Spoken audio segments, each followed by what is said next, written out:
What color is this shirt? If you said red, you'd be wrong. I mean, well, you'd be kind of right, but take a look at this. Well, what about this? This is red according to Canon colors. How does it compare to Sony colors? You know we gotta do Fuji. And here's Fuji's red. And so the point of this video is not to compare, you've seen enough of those videos where we compare camera colors and which one has better colors and who has better color science. That's not what this video is about. This video is about training you how to forget the colors that the camera gives you or the computer gives you, and instead, how to work with accurate colors. Now, you may be totally happy with what your camera is giving you and what you're seeing on your monitor. That's not what this is about, to try to get you to stop using your color profiles created by your camera or using the film simulations, because we know Fujifilm simulations are beautiful. That's not what this is about. This is more when you want to take control, when you want to actually know what real colors are of a dress or skin and not leaving it up to the camera. When you start to think about it, you really are, even though you're shooting manual and you're shooting with a custom white balance, you're really shooting in auto mode, color auto mode. The camera's taking care of the color, your raw processor's taking care of the color, and even your monitor and your phone and wherever you're looking at your images are taking care of color. What's crazy is you won't ever be able to 100% control color. The reason is, if I show you a photograph like this one here, well, you may be looking at it on an iPhone or a Google Pixel, or you may be looking at it on your monitor.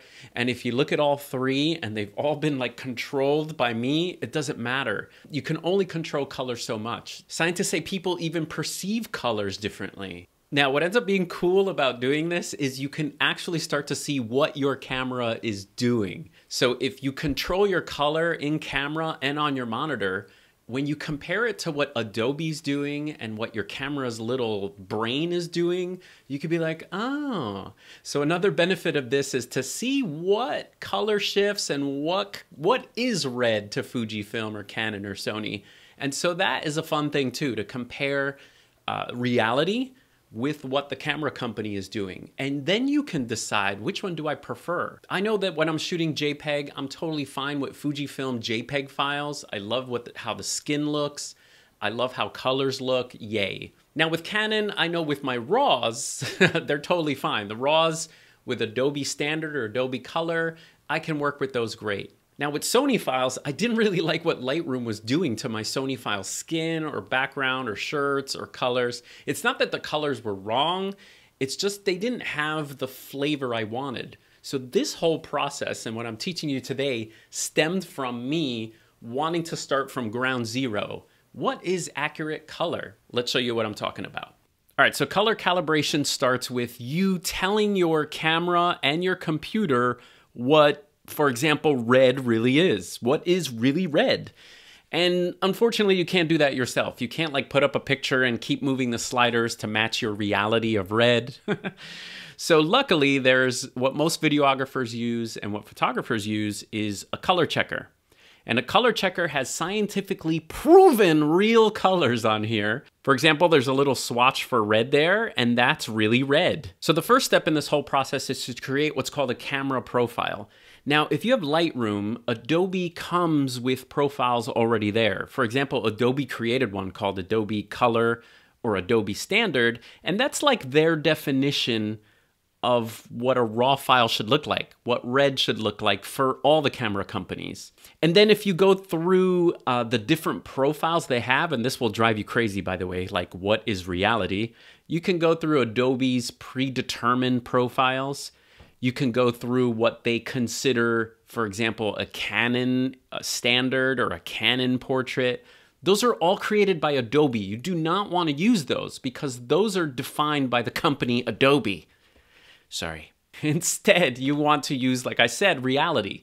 So the way to do that is to create a camera profile called you, like Bob's Fuji profile or Maria de Jesus Rodriguez Fuji profile. The whole point is the profiles are yours. Now, creating a camera profile is not too hard. All you have to do is make sure that this thing is in one of your photographs. All right, let's say, for example, I want to work with accurate colors in a tempo setting that I'm shooting.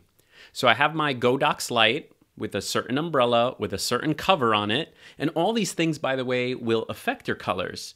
So it's great that you can set a specific profile for a situation. And that's how this X-RITE works. You can actually create different profiles for shade, for if you're shooting in a red brick environment where all that red brick is affecting your subject. And the colors will always match if you take a picture of this. So quickly, let me show you a quick comparison between a non-profiled Sony file. So if you look here and you see this file here, this is what Sony and Adobe are telling me the tempo looks like. Now, I was there, and I know that the gold doors back there did not look like that. They didn't look like that at all. Also, skin colors look fine, but they don't look like reality. And so reality, accurate colors, I now have been working with accurate colors instead of Adobe's colors and instead of what the camera sensor colors are telling me. To create your profile, all you need to do is export a DNG file of the color checker passport. Okay, so here I have my file as a DNG, and this is a Canon file. So what you want to do is once you open up the color calibration software, it says, yo, drop your little DNG in the color checker camera calibration software. And if we pull that into there, the color checker software will find the color checker. And now it knows that these are the real, it even knows the camera. And what we'll do is we'll create a profile and we'll name it anything we want. Here we can name it Maria Rodriguez Canon. This is saved under camera profiles, and I'm going to hit save.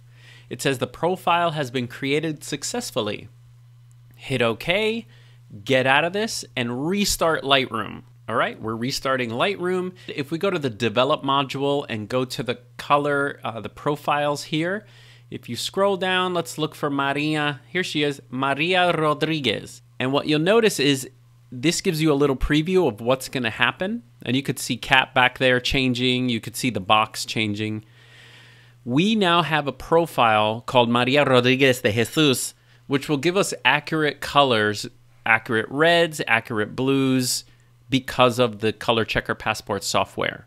If I click that now, you'll see Maria Rodriguez Canon here. And now you can close this. And now you're always working in this profile.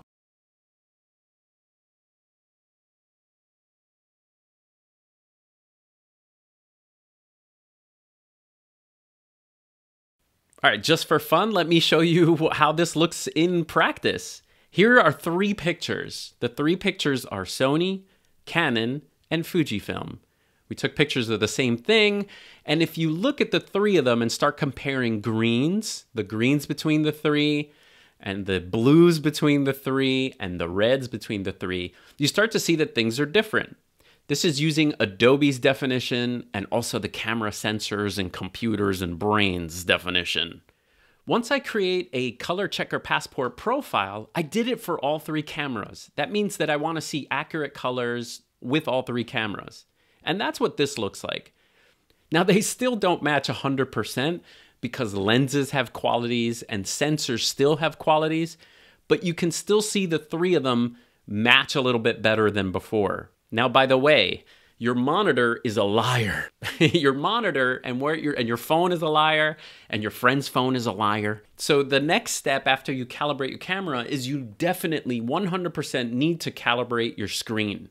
And for that, you need a color calibrator for your monitor. And so this is the Spider X by DATACOLOR. They also make the color checker passport, and they have a great color accurate workflow. I'll show you how to use this guy in a separate video. I'll do a whole video on this, but you need to see the real colors on your screen. Now, by the way, all of this doesn't matter because you can control all your colors here, but then someone picks up their phone and they completely see something different. Now, the last step, which I'm not going to talk about too much in this video, is your output. If you're printing through a company like Bayphoto, White House Custom Color, maybe Nations Lab, MPix, all these different companies, the company's printers have what are called Icc Profiles, and you can download those from each of the companies and insert those into your Lightroom to sort of tell the computer and tell Lightroom what the printer's going to do color-wise. I could do a video on that too if you want me to, But you can create your own ICC profiles too, so that your camera, your monitor, and the print that you hold will all match reality as close as possible. Forget color science and camera profiles that the companies choose. Pick your own colors, baby. Well, you don't pick them. They exist on their own. They're like made in nature. Okay, bye.